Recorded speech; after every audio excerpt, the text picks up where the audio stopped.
नमस्कार, आर्या न्यूज देख रहे हैं आप। मैं हूं आपके साथ पल्लवी सिंह। राजस्थान की खबरों की शुरुआत करेंगे। कांग्रेस के अध्यक्ष पद को लेकर बड़ी जानकारी इस वक्त सामने आ रही है। सितंबर में होने वाला पार्टी अध्यक्ष के चुनाव के लिए पार्टी इस बार बड़ा बदलाव करने के मूड में है। मीडिया रिपोर्ट्स की माने तो कांग्रेस के अंतरिम अध्यक्ष सोनिया गांधी ने कांग्रेस के दिग्गज नेता और राजस्थान के मुख्यमंत्री अशोक गहलोत से कांग्रेस की कमान संभालने की पेशकश की है। हालांकि अभी इस पर अशोक गहलोत ने जानकारी नहीं होने की बात कही। तो वहीं सीएम अशोक गहलोत ने कहा है कि ये मैं मीडिया से सुन रहा हूं, मैं इस बारे में नहीं जानता। जो जिम्मेदारी मुझे सौंपी गई है मैं उसे पूरा कर रहा हूं। दरअसल अशोक गहलोत ने हाल ही में कहा था कि राहुल गांधी को पार्टी की बागडोर संभाल लेनी चाहिए। अगर वो ऐसा नहीं करते हैं तो पार्टी के नेता और कार्यकर्ताओं में निराशा आ जाएगी।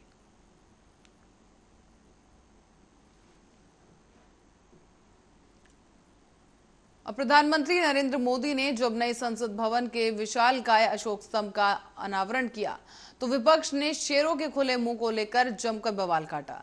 कांग्रेस तक ने दावा कर दिया कि इस अशोक स्तंभ के शेर गुस्से में दिखाई देते हैं और अब जिस मूर्तिकार ने अपनी कला से उस बलबूते उस अशोक स्तंभ को बनाया था, राजस्थान की अशोक गहलोत सरकार ने उसका ही सम्मान कर दिया है। राज्य सरकार की तरफ से मूर्तिकार लक्ष्मण व्यास को ललित कला अकादमी का अध्यक्ष बना दिया गया है। और अब बड़ी बात यह है कि पिछले महीने तक खुद मुख्यमंत्री अशोक गहलोत इस विशालकाय अशोक स्तंभ की डिजाइन पर सवाल उठा रहे थे। वो इसे मूल रूप से छेड़छाड़ बता रहे थे। और आपको बता दें कि अब मंगलवार को नजारा तब बदल गया जब उन्हीं की सरकार ने मूर्तिकार लक्ष्मण व्यास का इतना सम्मान किया कि उन्हें राज्य मंत्री तक का दर्जा दे दिया गया। तो वहीं आपको बता दें कि ये वही लक्ष्मण व्यास हैं जिनकी प्रधानमंत्री नरेंद्र मोदी ने भी जमकर तारीफ की थी। उनकी तारीफ में बीजेपी ने लगातार पुल बांधे थे।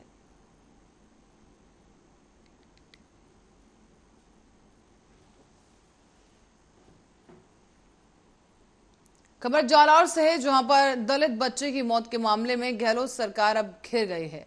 बता दें आपको कि इस मामले को लेकर भाजपा और आरएलपी लगातार राजस्थान सरकार पर हमलावर है। अब घटना से आक्रोशित एससी एसटी वर्ग बुधवार को सड़कों पर उतरेगा और मीडिया रिपोर्ट्स के अनुसार एससी और एसटी वर्ग जयपुर में आक्रोश रैली निकालेगा। खास बात यह है कि इस रैली में सभी सफेद कपड़े पहनकर विरोध जताएंगे। रैली में बड़ी संख्या में सरकारी कर्मचारी समेत महिला और पुरुष जुटने की संभावना है।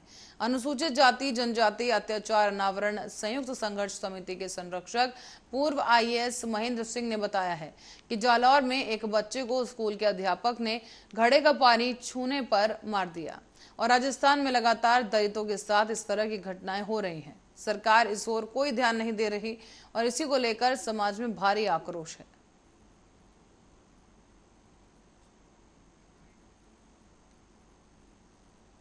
और सीकर में बारिश का पानी सड़क पर जमा होने की वजह से लोगों ने सरकार और प्रशासन के खिलाफ मोर्चा खोल दिया है। आपको बता दें कि सड़कों पर 1.5 फुट पानी में लोगों ने मशाल जुलूस निकाला है और अब व्यापारी और संघर्ष समिति ने भी बाजार बंद कर दिया। नवलगढ़ रोड के जलभराव को लेकर व्यापारियों और संघर्ष समिति लामबंद हो गई है। आपको बता दें कि आक्रोशित लोगों ने नवलगढ़ में दुकानें बंद रखने का फैसला किया। लोगों ने कहा है कि सरकार जलभराव की समस्या का जब तक कोई समाधान नहीं करेगी तब तक आंदोलन यूं ही जारी रहेगा। स्थानीय लोगों ने शिकायत भी की है कि बारिश के दौरान जलभराव से व्यापारियों को लाखों का नुकसान उठाना पड़ता है। कई बार प्रशासन और सरकार को शिकायत भी की गई है लेकिन कोई सुनवाई नहीं की गई। लोगों ने बताया है कि हमने सोमवार को भी एक मशाल रैली निकाली थी।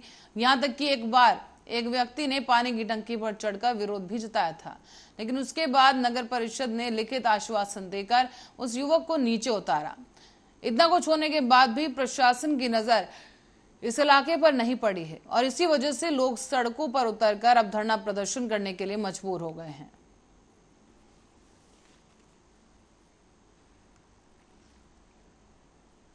और राजस्थान में शिक्षक की पिटाई से दलित छात्र की मौत को लेकर बवाल अभी भी जारी है।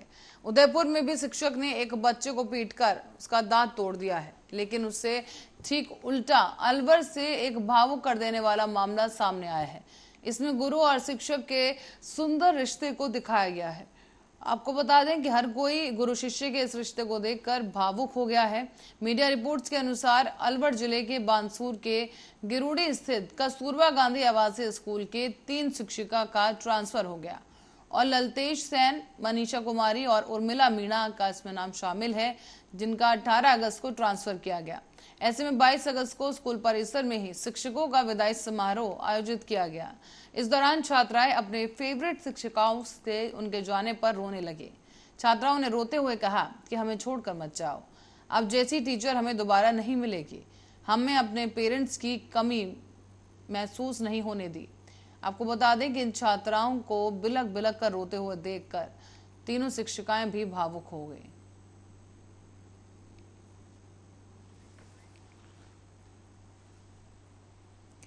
और जालार से खबर है, जहां पर दलित छात्र की मौत का मामला अभी ठंडा भी नहीं हुआ कि अब बाड़मेर में शिक्षक ने एक दलित बच्चे के साथ बेरहमी से मारपीट की। इसके बाद इस बच्चे को अस्पताल के इमरजेंसी वार्ड में भर्ती करा दिया गया है। मामले सामने आने के बाद पुलिस भी आरोपी शिक्षक अशोक माली को थाने ले आई है। आपको ये भी बता दें कि कोतवाल गंगाराम के अनुसार 7वीं में पढ़ने वाले कृष्ण को शिक्षक ने परीक्षा के दौरान क्लास में लेट आने के कारण पीटा है और इससे उसकी तबीयत काफी ज्यादा खराब हो गई है। फिलहाल बच्चे को तुरंत ही अस्पताल ले जाया गया, जहां उसे इमरजेंसी वार्ड में भर्ती करवा दिया गया है। इस घटना की जानकारी मिलने के बाद बच्चे के परिजन और दलित नेता जिला अस्पताल पहुंचे हैं और परिजनों ने पुलिस अधिकारियों से मिलकर शिक्षक के खिलाफ सख्त कार्रवाई की मांग की।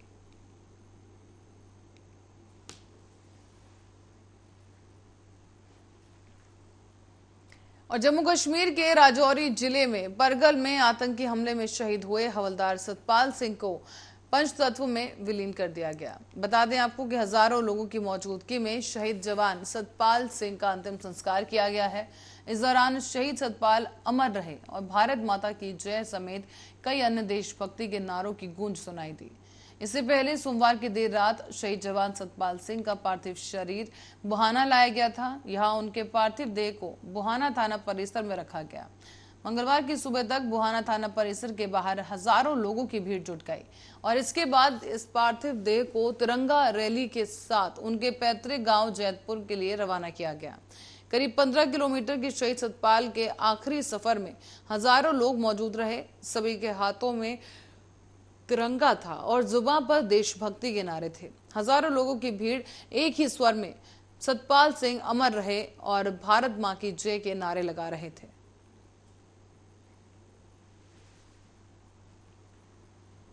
और राजस्थान के मौसम की बात करेंगे तो राजस्थान में बारिश का दौर अभी भी जारी है। मूसलाधार बरसात से प्रदेश के 3 जिलों झालावाड़, धौलपुर और बारां में बाढ़ जैसे हालात बन गए हैं।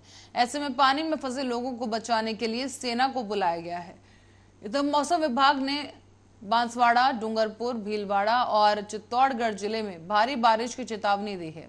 साथ ही आपको बता दें कि एक अधिकारी ने बताया है कि बारां और झालावाड़ जिले में जलभराव वाले इलाकों में फंसे 50 से अधिक लोगों को एयरलिफ्ट करने के लिए वायुसेना के हेलीकॉप्टर को तैनात किया जा रहा है।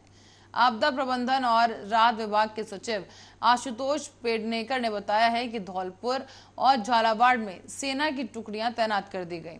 जलभराव वाले इलाकों में फंसे लोगों को सेना के जवान निकाल रहे हैं। साथ ही कोटा में भी बारिश से हालात काफी खराब हो चुके हैं।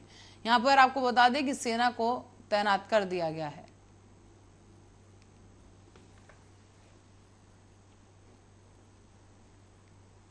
और आपको बता दें कि राजस्थान की राजधानी जयपुर के दूधू थाना पुलिस ने एक कोरियर कंपनी का माल चुराकर फरार हुए आरोपी को गिरफ्तार कर लिया है। साथ ही साथ पुलिस ने चोरी किया गया सारा माल भी बरामद कर लिया।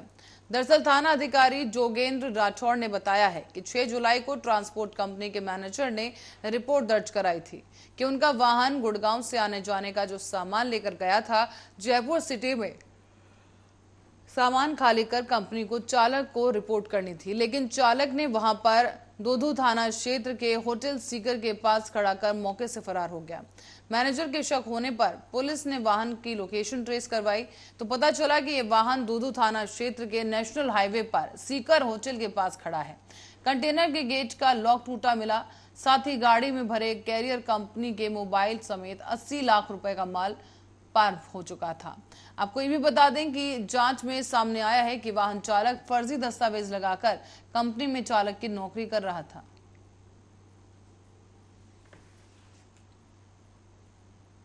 और राजस्थान हाईकोर्ट ने मंडावर थाना पुलिस की ओर से नाबालिग की गुमशुदगी के मामले में दर्ज रिपोर्ट पर पॉक्सो एक्ट के तहत कार्रवाई नहीं करने और मामले में महज 13 दिन में एफआईआर पेश करने पर नाराजगी जताई है। इसके साथ ही अदालत ने रेंज आईजी को 29 अगस्त को हाजिर होने के आदेश दे दिए। अदालत ने अनुसंधान अधिकारी को केस डायरी समेत पेश होने के लिए कहा। तो वहीं अदालत ने पुलिस को और पुलिस की ओर से पेश पीड़िता को बालिका गृह भेज दिया गया है।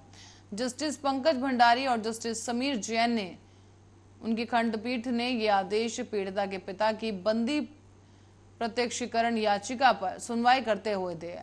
आपको ये भी बता दें कि सुनवाई के दौरान मंडावर थाना अधिकारी और इस मामले में अनुसंधान अधिकारी पेश हुए।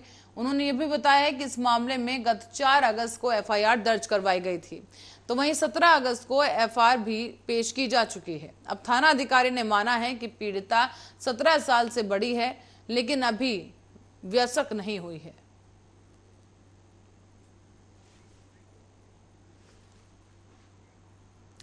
प्रधानमंत्री नरेंद्र मोदी ने गुजरात में मुख्यमंत्री के रूप में 12 साल और प्रधानमंत्री के रूप में 8 साल पूरे कर लिए और ऐसे में 8 साल उनके पूरे होने पर बीजेपी की ओर से देश भर में मोदी@20 कार्यक्रम और विचार गोष्ठियां आयोजित की जा रही हैं।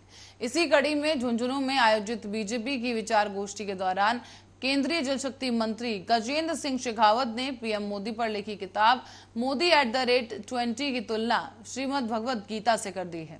कार्यशाला में मुख्य वक्ता के तौर पर शेखावत ने कहा कि आने वाले समय में इस किताब का महत्व गीता के बराबर हो जाएगा। इधर शेखावत के पीएम मोदी पर लिखी किताब की तुलना श्रीमद् भगवत गीता से करने के बाद कांग्रेस हमलावर हो गई है। कांग्रेस के कई नेताओं ने शेखावत के इस बयान की निंदा कर दी। शेखावत के इस बयान के बाद कांग्रेस के प्रदेश अध्यक्ष गोविंद सिंह डोटासरा, संयम लोढ़ा जैसे तमाम नेताओं ने मंत्री के बयान पर निशाना साधा है।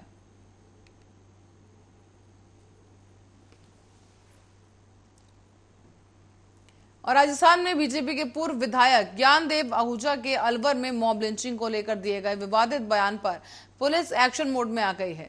आहूजा पर मामला दर्ज होने के बाद सोमवार को उनसे जांच अधिकारी डीएसपी रामगढ़ कमल मीणा ने 2 घंटे तक गहन पूछताछ की।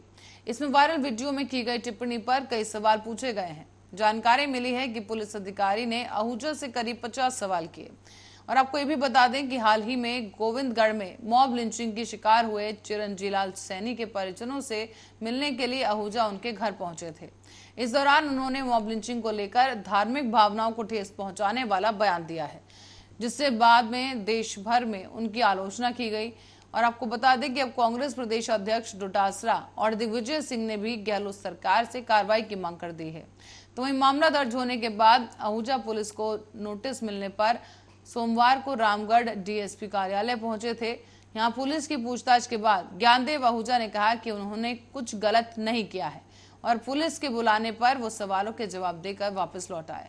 आहूजा ने बताया है कि इस मामले में अब पुलिस चार्जशीट दाखिल करेगी, जिसके बाद इस मामले में वो पक्ष रखेंगे।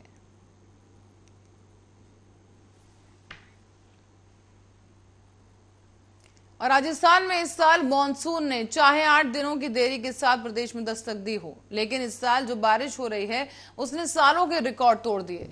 जुलाई के महीने में जहां पर बारिश का 66 सालों का रिकॉर्ड टूटा है, तो वहीं अब अगस्त के महीने में दूसरे दौर की बारिश के बाद तीसरे दौर की बारिश भी जमकर बरस रही है। बीते 48 घंटों से प्रदेश के अधिकतर हिस्सों में जमकर बारिश दर्ज की जा रही है। साथ ही साथ बीते दिन करीब 2 दर्जन अच्छी बारिश दर्ज की गई।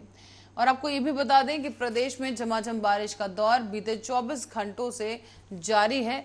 76 mm के साथ चित्तौड़गढ़ में सबसे ज्यादा बारिश दर्ज की गई। अजमेर में 48.1 mm, भीलवाड़ा में 46 mm, वनस्थली में 23.4 mm और जयपुर में 10.7 mm बारिश दर्ज की गई।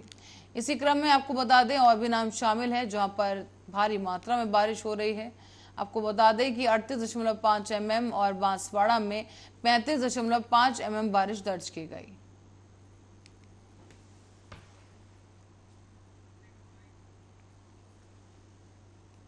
और उदयपुर संभाग के सबसे बड़े माही बजाज सागर बांध में पानी की आवक लगातार जारी है।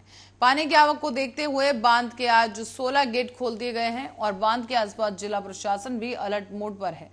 बता दें आपको कि प्रशासन अलर्ट होने के साथ साथ वहां पर चेतावनी घोषित भी कर दी गई और बांध पर भारी पुलिस जत्था तैनात है।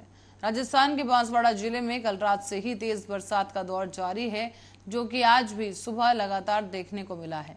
बता दें आपको कि बरसात से जिले के सभी नदी और नाले उफान पर आ गए हैं और सभी जिले के जितने भी बांध हैं वो भी लबालब हो चुके हैं।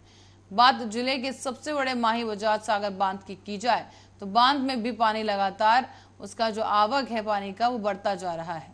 बांध में मध्य प्रदेश की माही नदी और प्रतापगढ़ की एराव नदी और बांसवाड़ा जिले की नदियों से पानी की जो आवक हुई है उसके चलते बांध प्रशासन ने बांध के सभी 16 गेट 1.5 मीटर खोल दिए हैं। बांध से निकल रही जल राशि को देखने के लिए सुबह से ही लोग बड़ी संख्या में माही बजाज सागर बांध पहुंच चुके हैं।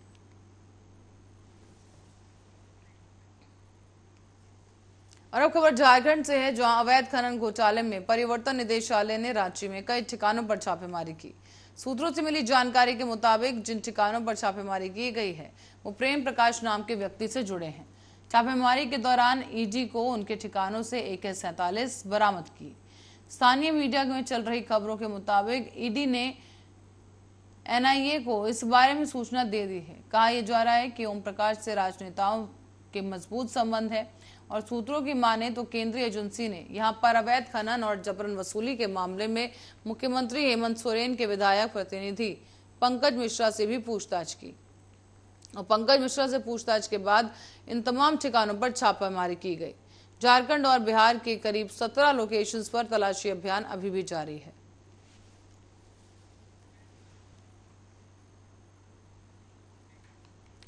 और इसी खबर के साथ ही बुलेटिन में फिलहाल के लिए इतना ही। देश दुनिया की तमाम खबरों के लिए देखते रहिए आर्या न्यूज।